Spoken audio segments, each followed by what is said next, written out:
Here are the headliners for our newscast at this hour. South Korea is on high alert to any additional provocation from the north. The latest sign of danger came from cyberspace, with spam spread through emails to public offices.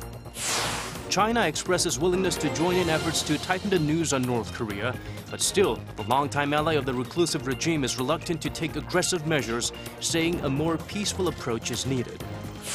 From Paris to Jakarta, ISIS continues to wreak havoc around the world. Another term is gaining attention, Wahhabism, which has been accused of fueling ISIS's principles today. News Center begins now.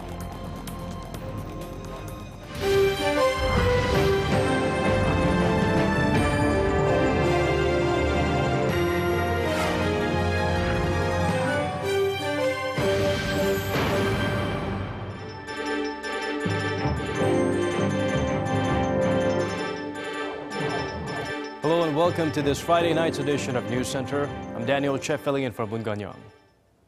South Korea is preparing for any potential provocations from the north following its recent nuclear test last week, and that includes cyber terrorism. This comes as the presidential office launched a probe on a recent spread of spam emails to public offices claiming to be from the top office itself.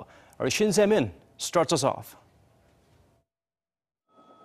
Amid rising tensions on the peninsula following North Korea's alleged hydrogen bomb test carried out last week, South Korea has raised questions over possible and additional provocations by the North, such as cyber terror.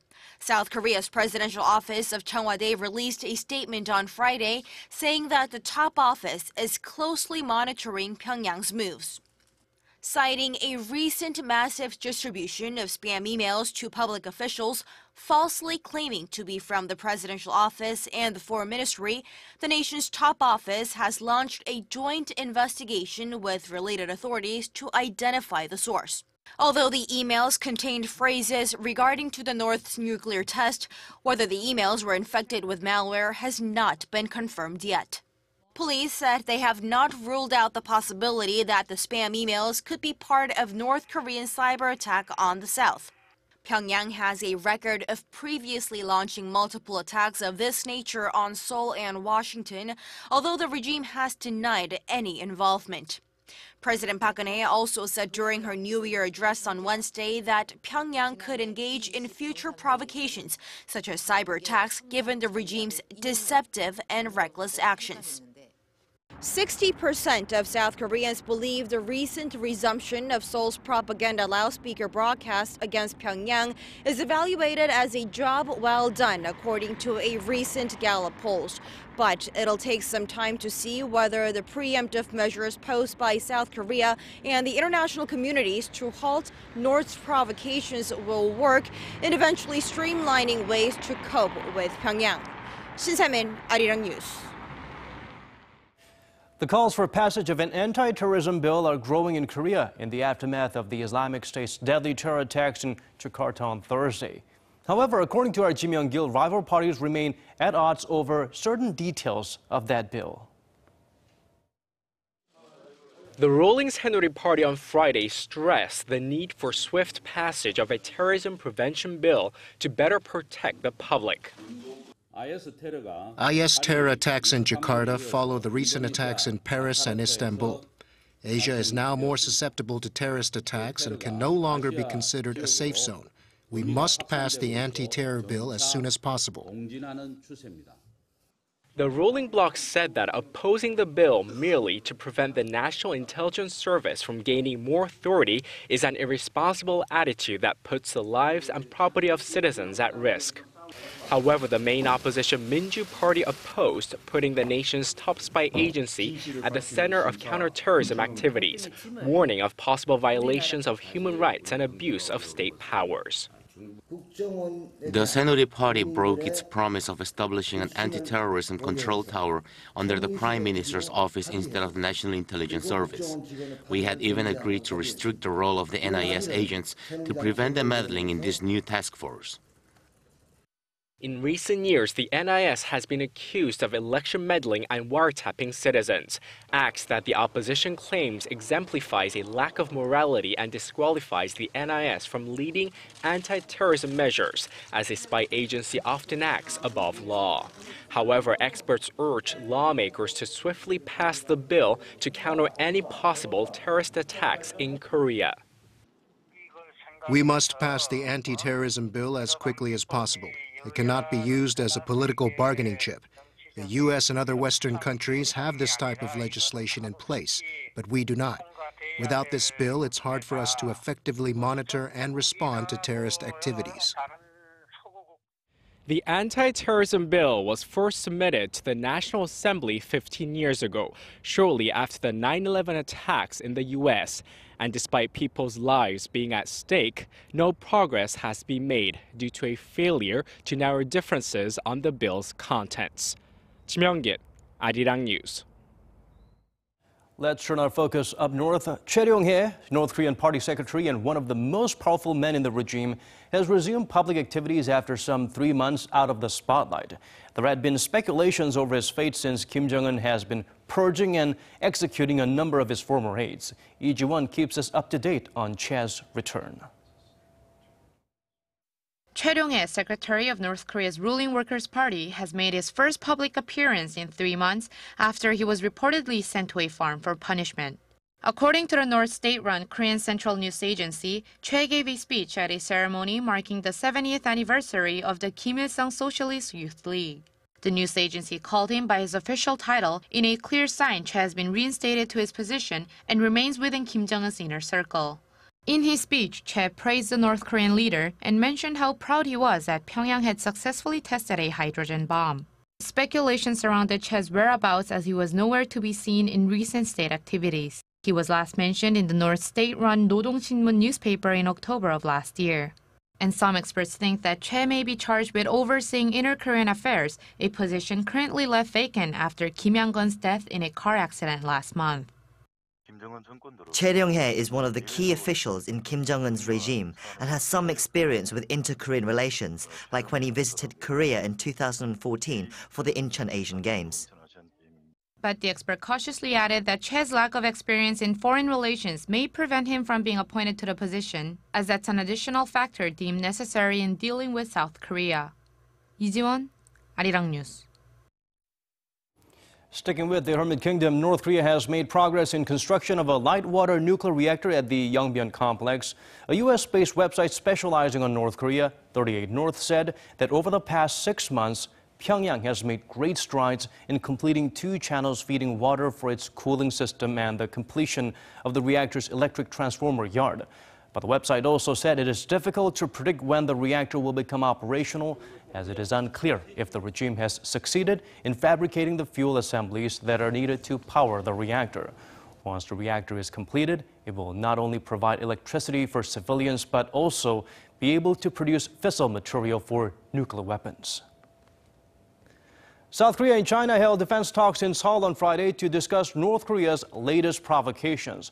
China expressed opposition to Pyongyang's nuclear test and expressed its willingness to participate in the UN Security Council resolution against North Korea. For details, let's turn to our Connie Kim. China has expressed its intent to participate in a United Nations Security Council resolution against North Korea following its latest nuclear test. Beijing's first indication it would participate in the resolution came during the annual defense talks between South Korea's Director General for International Policy Yoon Sun-gu and China's Rear Admiral Guan Yufei in Seoul on Friday.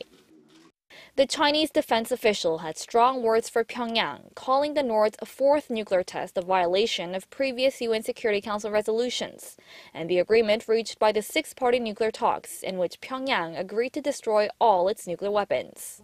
But Beijing has reiterated its stance on denuclearizing the Korean peninsula, maintaining peace and stability, and resolving issues peacefully through dialogue. This is in line with China's more lax stance compared to immediately after Pyongyang's test. There have been concerns Beijing might back down from slapping sanctions on Pyongyang, its traditional ally.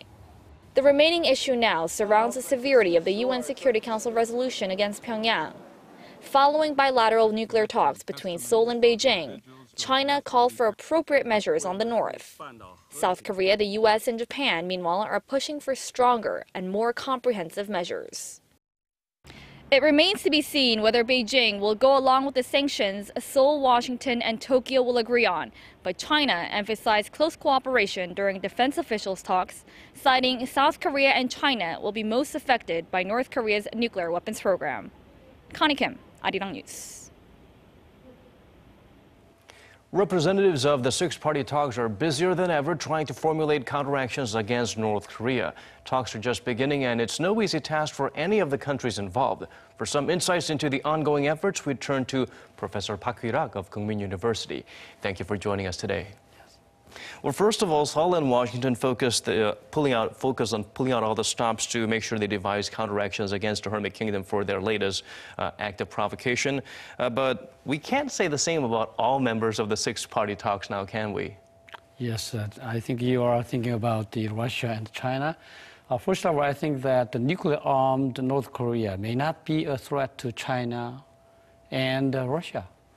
They may not feel much kind of pressure that they have to do something this one.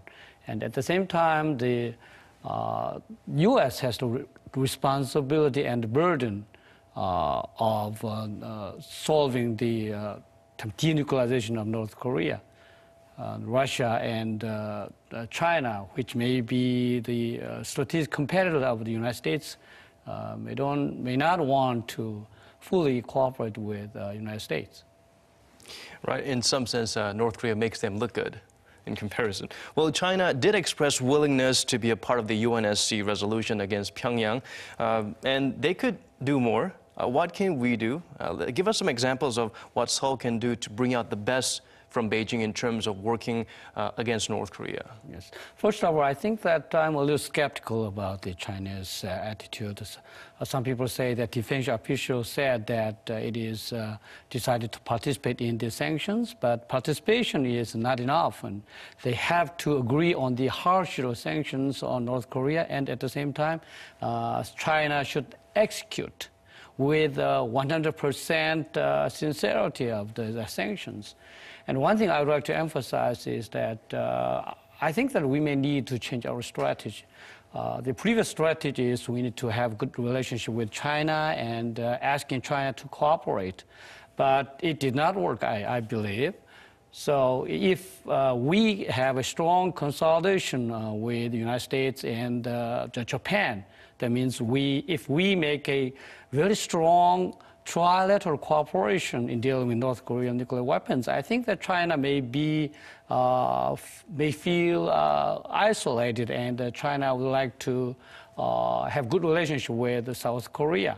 So I think that instead of asking China's help, I think that we need to strengthen our alliance with the United States and our cooperation with Japan. And if we continue to do that, I think that China will cooperate more than right now.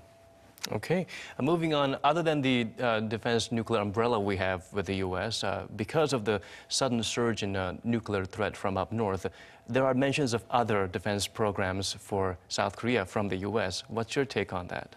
Then you are mentioning about the THAAD? Yes. Yes, the first of all, I think we need to keep in mind that this is not buying a THAAD from the United States. This is the deployment of U.S. THAAD from the mainland to the South Korea in order to protect the USFK.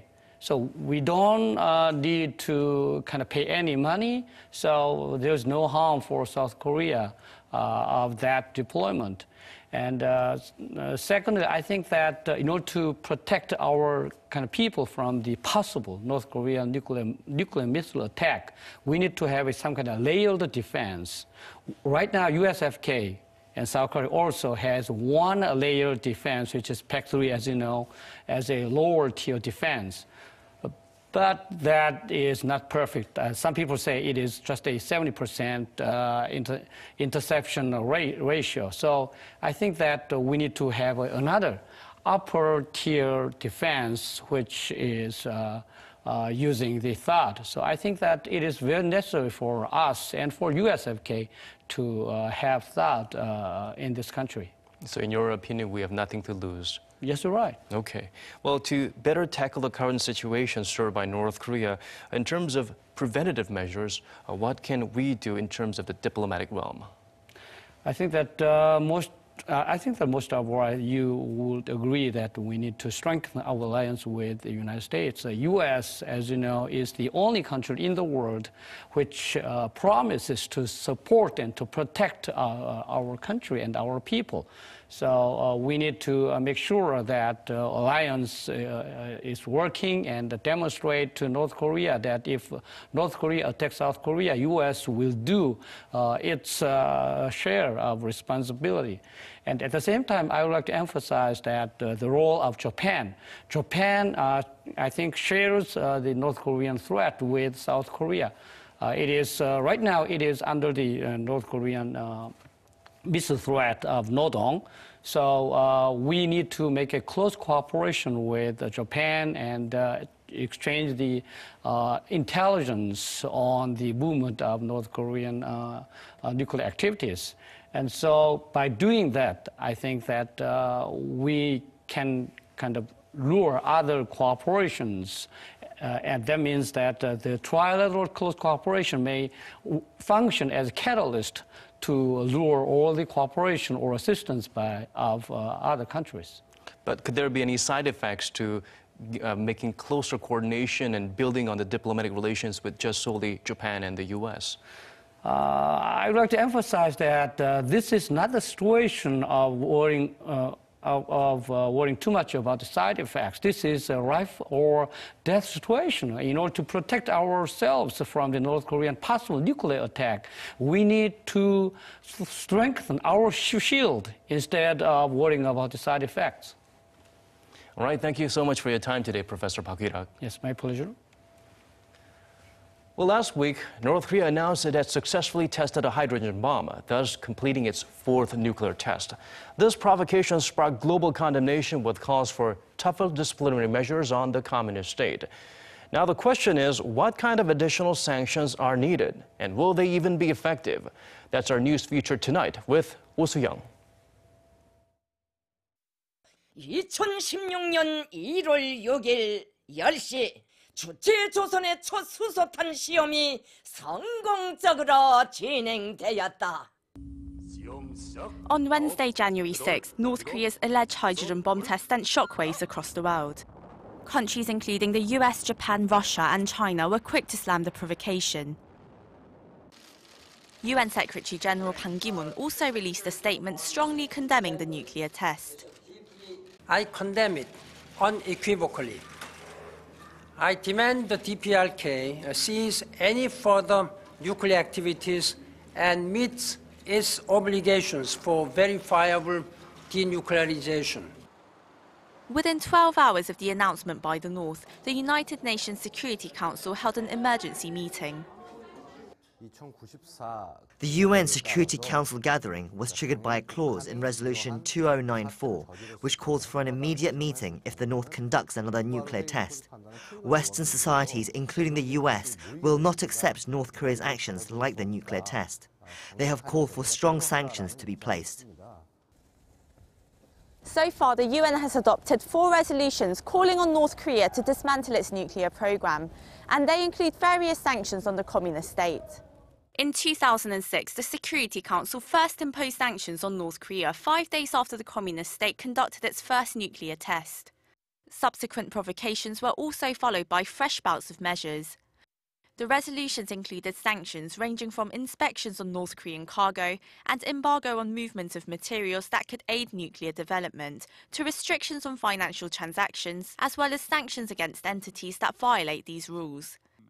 Now, with the recent nuclear tests, the UN may impose further financial restrictions in form of a secondary boycott. This would ban transactions between organizations around the world trading with North Korean companies, institutions or individuals. If the secondary boycott's initiated, it could almost destroy the North's economy, especially its international trade. It'll definitely cause a shock. Additional UN sanctions will target a business called Namcheongang Trading Corporation, which was involved in procuring nuclear centrifugal separators for uranium enrichment in the 1990s. The scant amount of foreign currency they earn through that business will be cut off. If China cooperates on such sanctions, it could be a huge leverage in getting the North to give up its nuclear weapons. But will these measures be effective or even possible? It all depends on whether North Korea's closest ally, China, will cooperate. If China joins the international community in placing financial sanctions on North Korea, as well as reducing its energy-supported trade, North Korea, especially the Kim Jong-un regime, will see fatal damages. This time around, Beijing has taken a stronger stance against Pyongyang's actions, slamming the nuclear test and urging security on the Korean peninsula. Even so, with its strategic ties to Pyongyang that stretch politically and economically, Beijing still seems reluctant to take forceful measures. North Korea has deep trade ties with China, from which the regime imports 80% of its light industrial goods. From this aspect, it'll be substantially difficult to get China to agree to place further sanctions. Without China's vote at the Security Council or its active cooperation in pressuring Pyongyang, experts question whether a new set of sanctions will have the power to change the North for good. Oh Soo-young, Arirang News.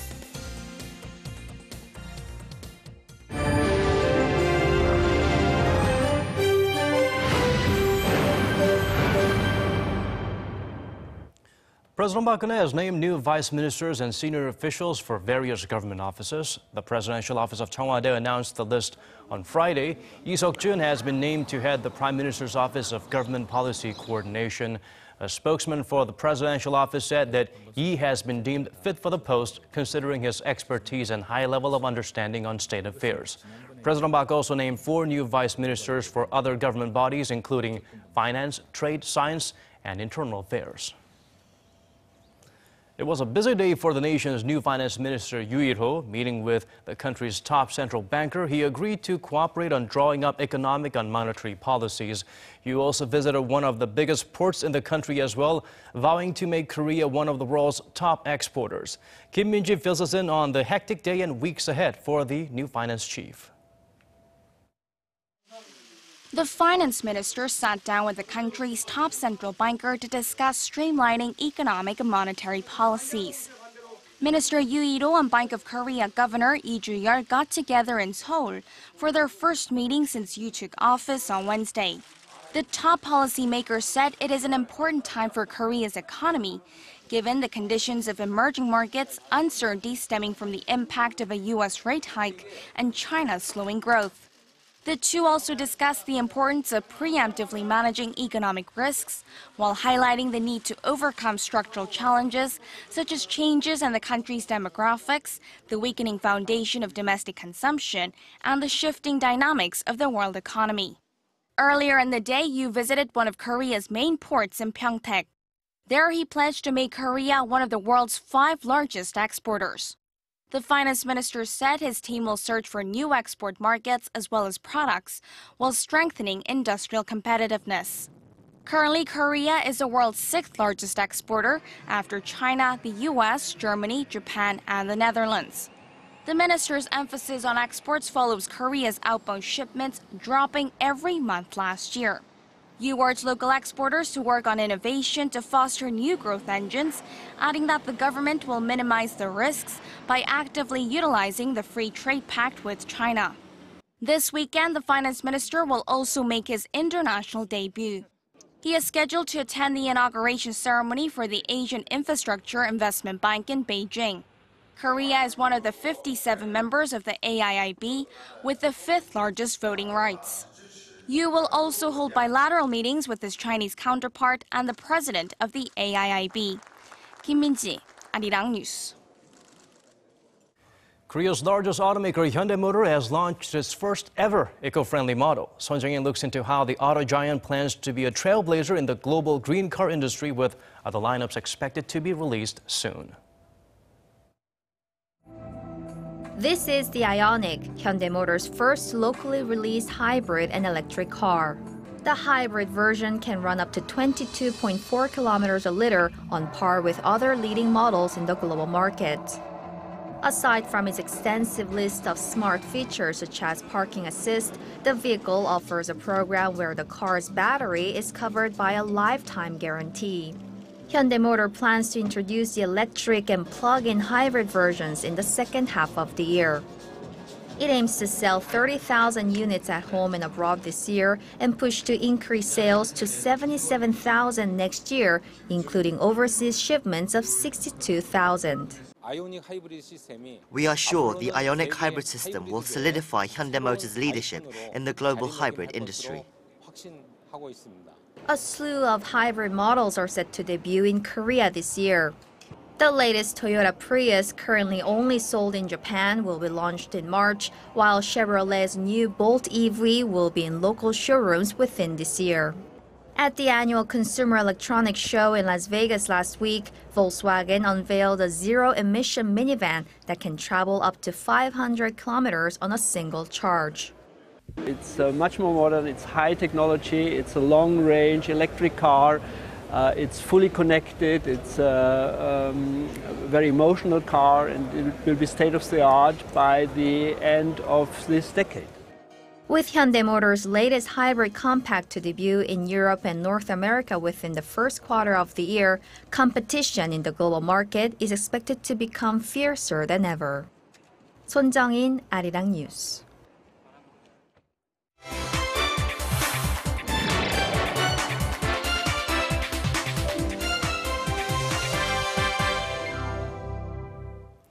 Taiwan is geared toward a landmark election. Hate to burst other candidates' bubbles, but pro-independent candidate Tsai Ing-wen is looked to as the likely winner. If that happens, she will become the island's first woman leader. But more importantly, as our Kim Ji-yeon shows us, the election outcome could impact cross-strait relations with China. Taiwanese voters will be heading to the polls for the island's presidential and parliamentary elections taking place there on Saturday. Polls suggest a landslide win for Tsai Ing-wen, the chairwoman of the opposition independence-leaning Democratic Progressive Party, against her main opponent Zhu Di-run of the ruling pro-China Kuomintang or Nationalist Party. The DPP, with currently 40 parliamentary seats, is hoping to win 17 more seats to secure the majority of the parliament, while the Kuomintang is projected to end up with less than 40 seats in total. Tsai's win would make her the first female leader of Taiwan and may signify a change to the current friendly cross-strait relations with mainland China, which have improved ever since its pro-Beijing incumbent President Ma Ying-jeou was elected in 2008. As a Taiwanese citizen and elected president, she would certainly adopt policies that are in the interest of the Taiwanese people as much as possible. I believe she has realized there are no conditions for Taiwan independence. There is only room for Taiwan to develop when it's cooperating with the other side of the strait. The DPP has traditionally supported Taiwan's independence from mainland China after the two split at the end of the Chinese Civil War in 1949. Beijing regards Taiwan as part of its territory and has said it will reclaim the island, stressing its one China policy principle that there is only one state, despite recognizing the existence of two governments. Kim Ji-yeon, Arirang News. Staying with stories from around the world, the Islamic State struck again this week, killing civilians in a Paris-style attack in Jakarta, Indonesia. Amid the turmoil, the term Wahhabism is gaining attention. Bruce Harrison joins me now in the studio with more. Bruce, Wahhabism, a puritanical Muslim sect, has been accused of fueling ISIS's hard-lined actions so far. Well, that's right, Daniel, but it's not just the Islamic State. Wahhabism has been accused of being at the root of all Islamic terrorist organizations. The Wahhabi faith traces its roots to Saudi Arabia in the 18th century. Its Muslim founders wanted to return to a strict interpretation of the Quran. And through that, to reinforce the faith in order to also to withstand the pressure by the West. And it is, in a way, it is still the case. Many people, when they are so-called Salafis, they go back to the original text. And they want to go back to an original state of life. In doing so, essentially the professors saying they want to purge on Islamic influences as well as foreign influences. Now, despite that, he said it's wrong to equate all of the Wahhabi faith to terrorism because not all of its followers have been radicalized. Now, in fact, he says a very small number are involved in terrorist activity. So where does the violence stem from? Professor Bernard Heikel at Princeton University told the BBC because many of their followers practice the faith very strictly, they condemn other Muslims not aligned with their theology and can turn to violence because they can justify it theologically. So, Bruce, with that in mind, can you shed some light on why they attacked Indonesia? Because that is predominantly a Muslim majority nation. Well, sure. The Islamic State's been linked to this attack, and it was reportedly ordered by an Islamic State militant in Syria. But this attack, though, was different in militant style, used similar to the assault in Paris. Here again is Professor Schulte for a little more clarification. One should not overstate the importance of this text. It is said, and indeed it was inspired by IS. But I think in general IS will not take deep. Professor got cut off there. Deep hold in Indonesia, he was going on to say, or Southeast Asia. He added the only reason 2 people died and not more in the attack this week in Jakarta was because of Islamic State's weak, underdeveloped network in Indonesia. That's why he said most of the people who died were the terrorists, Daniel. Well, Bruce, thank you for the breakdown and helping us get some insights on the developments and the issue at hand. Well, it's a very convoluted problem there. It's very confusing with all the different sects and aspects of the Islamic faith and the terrorist operations in the world today. Right. Thank you for that, Bruce. My pleasure, Daniel.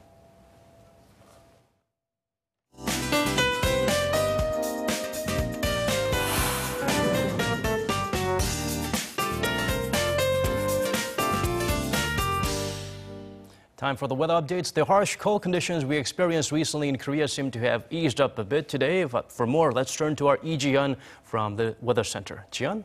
Hello, Daniel. Yes, we did have more bearable conditions today with more people seen on the streets, including myself. Right, but when things do get warmed up, Ji-yeon, the level of toxic dust in the air seems to get higher than usual. So what can you tell us about this, especially with the weekend just hours away? Well, some parts of the country in Jeollado and Gyeongsangdo regions, as well as Jeju Island, they might have moderately high levels of fine dust at times tomorrow, so please beware. But temperatures will be way above the seasonal averages through the weekend, including here in Seoul. Highs will be peaking to 6 degrees Celsius both on Saturday and Sunday, so be sure to take advantage of these nice conditions because next week is shaping up to be really cold. But first, let's take a closer look at the readings for tomorrow. Daily low here in Seoul and Daejeon will start out at -3 degrees Celsius, -4 for Daegu, Busan and Jeju will start out at 1 and 4. And much higher daily highs are expected, with Seoul peaking to 6, 8 for Daegu, 10 in Busan, and 12 is the top temperature for over in Jeju Island.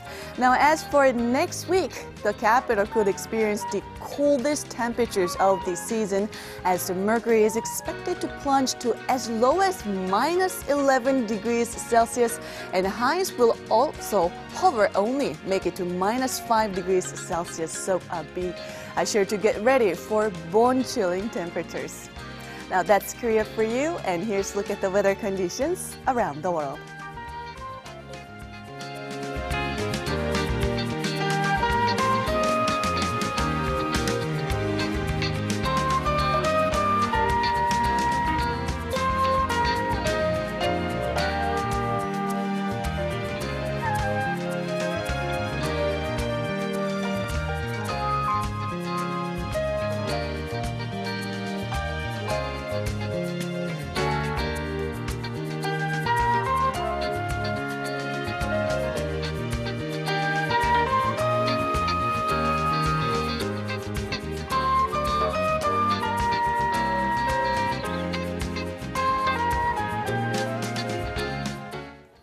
And that brings us to the end of this edition of News Center. Thank you for watching. For more updates, if you need them, do tune back at midnight Korea time. We'll be here to provide them to you. Have a great weekend.